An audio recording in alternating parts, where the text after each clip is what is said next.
Assalamualaikum. Welcome to you all, dear students. Hope you are all fine.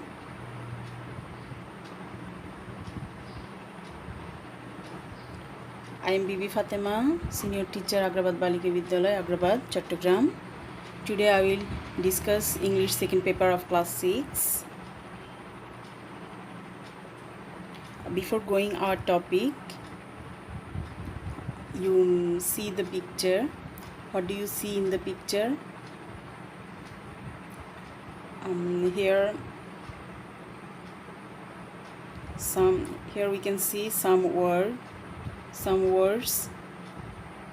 with picture. The words are between, in front of, behind, to the left of, under or below, on, next to the right of. Can you guess what will be our today's topic? Okay, let's see what will be our topic. Our today's topic is preposition. Okay, I will discuss today about preposition. After completing this lesson, you will be able to know about preposition, know about the classification of preposition, identify general preposition like under, on, in, etc. Okay, now let's see what is preposition. The definition of preposition is a word which is used before a noun phrase or a pronoun connecting it to another word. Preposition হলো সেই word যা বাক্যের noun, pronoun অথবা নাউনের সমকক্ষ ওয়ার্ডের পূর্বে বসে তার সাথে বাক্যের অন্যান্য শব্দের সম্পর্ক প্রকাশ করে। বাক্যগুলোর সাথে বাক্যের মধ্যে যা ওয়ার্ড আছে সেগুলোর সাথে সম্পর্ক প্রকাশ করবে নাউন, প্রোনাউন এবং নাউনের সমকক্ষ ওয়ার্ডের পূর্বে বসে। আচ্ছা, আমরা দেখি প্রিপোজিশনগুলো কি। Some prepositions, here are some prepositions: on, through, behind, for, beneath, against, beside, over, during, without, abroad, across, among, against, under, around, at the end, at the bottom, between, behind, below, by, inside, corner, into, via, after, to, about, in, on, at, since, while, under, over, right, left. All these are prepositions. Okay, now let's see classification of preposition. Here we can see some preposition. How many types of preposition? Here are 6 types of preposition. First one is simple, double, compound, phrase, participle, disguised. Now we'll discuss about all types of preposition here. First one is simple preposition. What is simple preposition? যে preposition সাধারণত একটি word দিয়ে গঠিত তাকে simple preposition বলে। একটা word থাকবে যেমন at, in, of, for, from, by, to, on, of, after ইত্যাদি।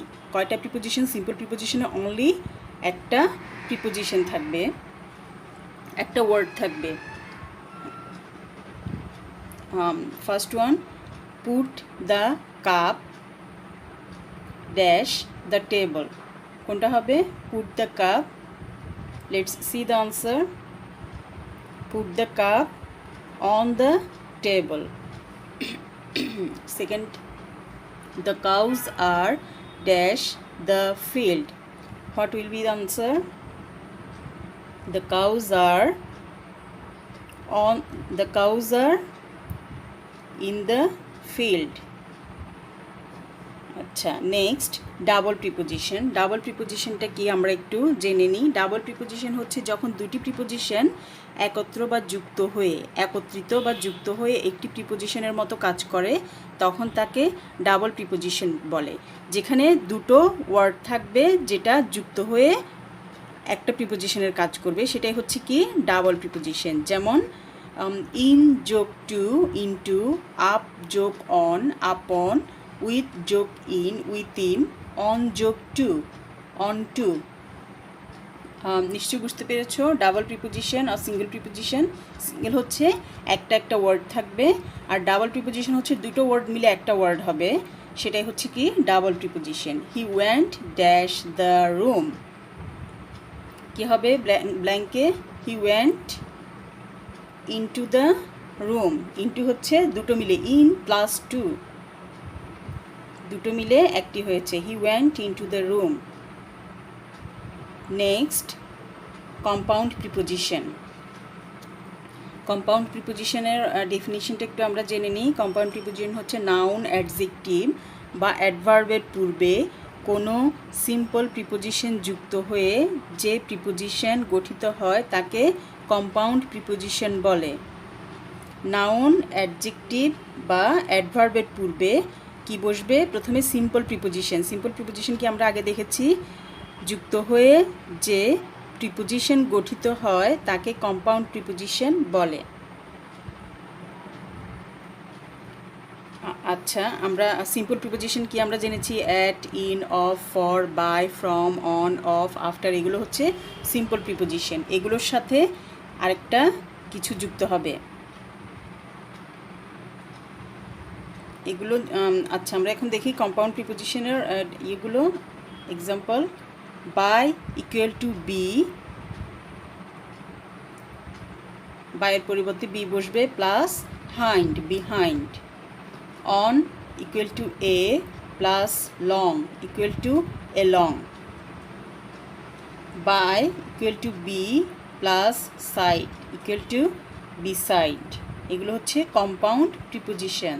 দেয়ার is a bridge dash the two villages. কী হবে এখানে? Let's see the answer.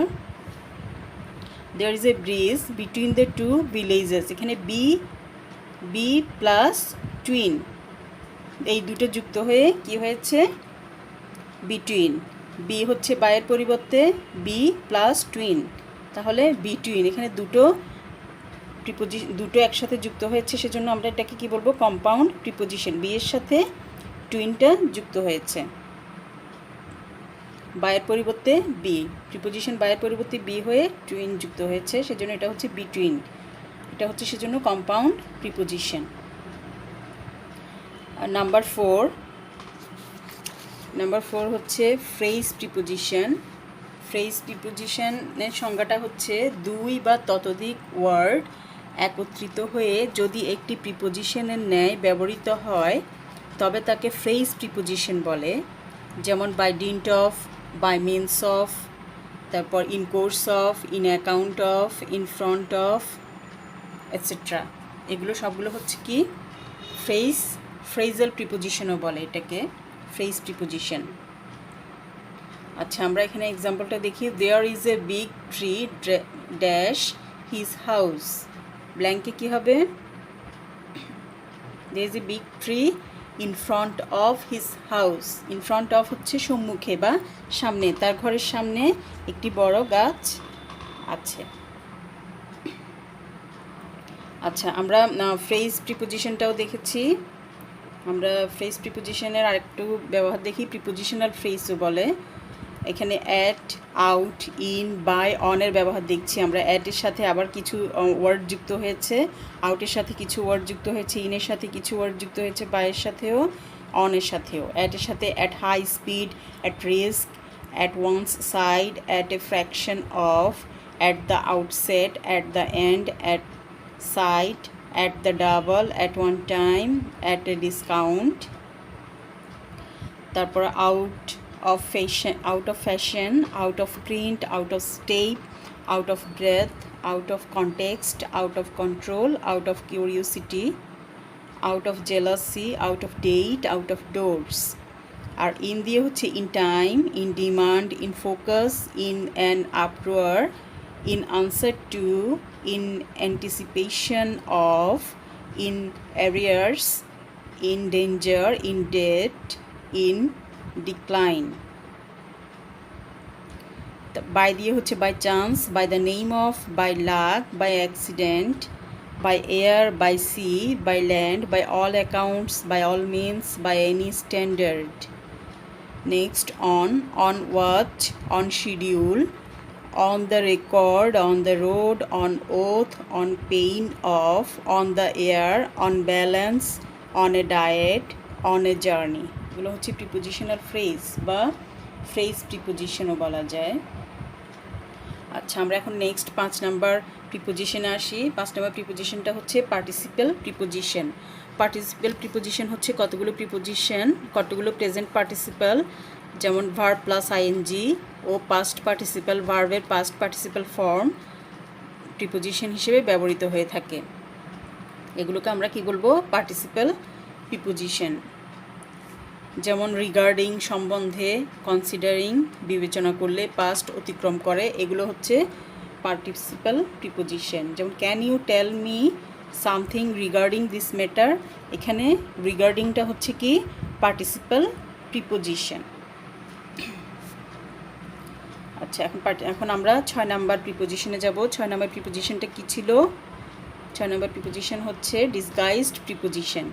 Disguised preposition হচ্ছে কি, প্রিপোজিশনটা উজ্জ্ব থাকবে, মানে প্রিপোজিশনটা শো করবে না।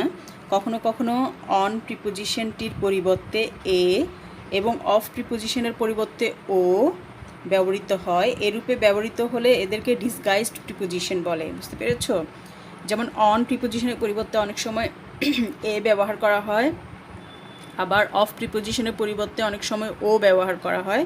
এরও প্রিপোজিশনগুলোকে ডিসগাইজড প্রিপোজিশন বলে, মানে মেইন প্রিপোজিশনটা শো না করে উজ্জ্ব থেকে অন্যটি ব্যবহার করা হয়। যেমন এ এবং ও।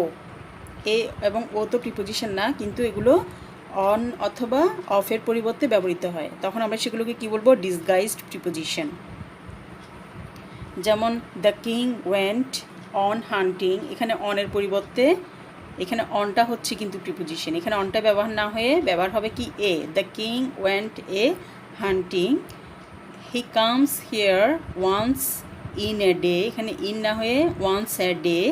এখানে এই দুটো ব্র্যাকেটের যে দুটো, এ দুটো হচ্ছে কি ডিসগাইজড প্রিপোজিশন। কখনো কখনো এই প্রিপোজিশনগুলো অব্যবহৃত থেকে জাস্ট এ ব্যবহৃত হতে পারে, এ অথবা ও ব্যবহৃত হতে পারে।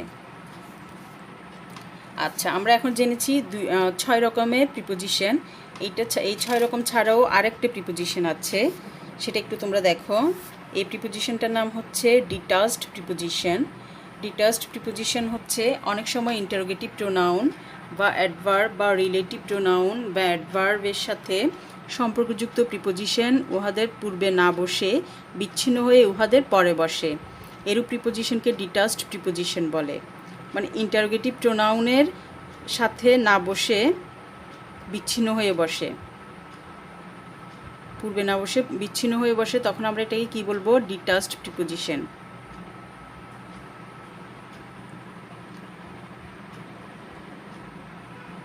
বুঝতে পেরেছ? ইন্টারোগেটিভ প্রোনাউন, রিলেটিভ প্রোনাউন এর সাথে সম্পর্কযুক্ত প্রিপোজিশন ওই প্রিপোজিশনগুলোর পূর্বে না বসে কি বসে? বিচ্ছিন্ন হয়ে ওদের পরে বসে। ইন্টারোগেটিভ, রিলেটিভ এই প্রোনাউনগুলোর পরে বসে, তখন এই প্রিপোজিশনগুলোকে কি বলে? Detached preposition. এখন আমরা দেখি ডিটাচড প্রিপোজিশনগুলো কীরকম। ইন্টারোগেটিভ তো আমরা চিনি না। Where has he come from, এখানে ফ্রমটা হচ্ছে detached preposition. What is Jessore famous for, এখানে ফরটা হচ্ছে detached preposition. What are you looking for, এখানে ফরটা হচ্ছে ডিটাচড প্রিপোজিশন। আচ্ছা, আমার মনে হয় তোমরা বুঝতে পেরেছ প্রিপোজিশন এবং প্রিপোজিশন কি এবং প্রিপোজিশনের ক্লাসিফিকেশন। আমরা একটু দেখে নিই আমরা আজকে কি কি পড়েছি। প্রিপোজিশন কয় ধরনের? 6 ধরনের। এই 6 ধরনের ছাড়াও আরেকটা কি পড়েছি? Detached preposition. 6 ধরনের প্রিপোজিশন কি ছিল? Simple, double, compound, phrase, participle, disguised, আর একটা এক্সট্রা হচ্ছে ডিটাচড প্রিপোজিশন।